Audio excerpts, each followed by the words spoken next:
Clock Tower is a series that has been forgotten, has been abandoned, and it's been under the IP of Capcom for a while. But ever since Haunting Ground failed, which is a spinoff, an indirect spinoff of Clock Tower, it's been silent ever since, and that's kind of not fair. So my idea was to develop this plot, or at least my idea for a Clock Tower movie or a new game, if that were ever to happen, which is, fantasy at this moment in time. But I would like to say it because it's interesting to point out. So it's been under the IP for Capcom for a while now. It started with Human Entertainment when they made the first one on SNES, the second one on PS1, and they made Ghost Head. And it switched to Capcom when it was like Clock Tower 3. And they also made Haunting Ground, which is indirect. But the plot for this movie I have in my head goes deep inside the Barrows family lore. And before I explain the plot, I would like to point out a little bit of history of the Scissorman. So the whole entire Barrows family was birthed generations and generations ago. And it started out as this dude, he's a satanic ritualist kind of guy, and he builds his whole entire family base around that. So that's where the evil began. And they've been doing rituals for a long time just to make the perfect specimen of evil so they can bring it on to the world.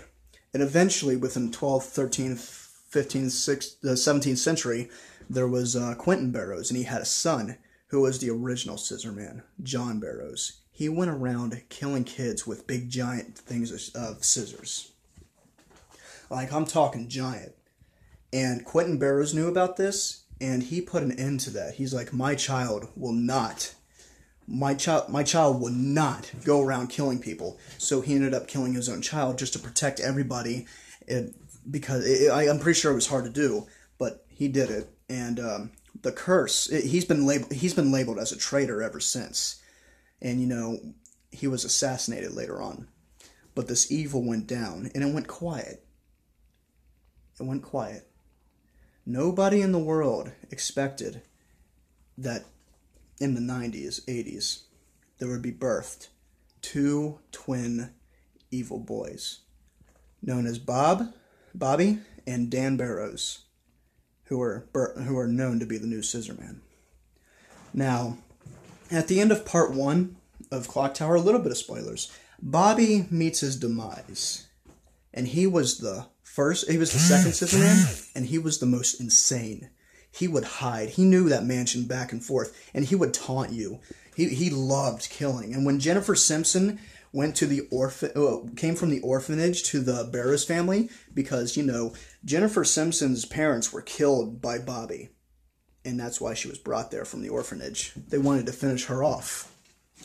So, ever since Bobby met his demise, I wanted to make this plot point to where Bobby comes back. Because in the PS1 game, after that, Dan comes back. Originally, he was a blob in the first one. He's like a big blob creature thing. And then he explodes. And then in the second game, he's a child? Why is that? Why? Because I think Bobby and the rest of the family knew that something had to be done. This was a 10-year-old kid, by the way. And he was just a demon child, a beast, a monster.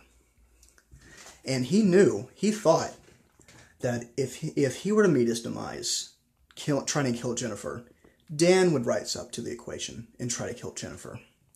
That way, that he can get his revenge, and Jennifer Simpson would die. And if Dan were to die, and if he knew 1 year later after that it was going to be messed up, he was going to rise back from the grave, because he put this backup kind of spell on Dan and him. So if Bobby gets 2 chances, he gets 2 chances. So ever since Bobby died, he gets 1 chance and Dan gets another chance. They both died in the first game. Dan came back. He's a lot he's not as intelligent as Bobby is, but he was still dangerous and taunty. But since Dan died and Bobby was birthed back into existence, he was like, well, shit. I guess it didn't work. But since he's been birthed back into existence, him and Dan, ever since they got birthed back into existence, they look like real children. That was the thing to knock everybody off the radar. And since Bobby's now a rebirthed child with not a deformed face, he spends most of his life at 23 years waiting. He puts himself into school under a new alias, and he waits. He gets more intelligent. He watches, because he knows Jennifer Simpson's not getting away this time. I'm not going to fail this time. That bitch is going to die. The whole entire Simpson family's been in trouble. They must die. So, this is what the new movie's going to be. Bobby comes back from the grave. Jennifer Simpson, played by Jennifer Connelly, because that's what it was supposed to be originally for her design, is an older woman now. She has a child. Helen's there, and, Gotts is there, and everybody. They're still in Norway. She's trying to live a better life. But ever since Bobby came back, he's going to slowly go and sneak up on, Jennifer and all that, and he's going to try to take down as much as everybody he can to get to her, because she got away, and she's not going to get away this time, or so he thinks. But he is highly intelligent. So this whole movie is going to be that, or a game, and it's going to be really, really scary. It has to be practical effects. It has to have Jennifer Connelly. It has to be subtle. And it has to be scary. No CGI. Unless it's like for the magic and whatnot. But that's my idea for a Clock Tower movie. And that sounds awesome. This whole new Halloween thing, they tried to do that. I didn't like it. It wasn't loyal as much. And there was a lot of dumb moments. But that's my idea for a Clock Tower movie. There's a lot more in my brain. And yeah, that's about it, man. If that were to be made into a movie or a new game, that would probably be like the top tier. That needs to happen, because that would be just so cool. Thank you all very much for watching. I'll see you next time. Goodbye.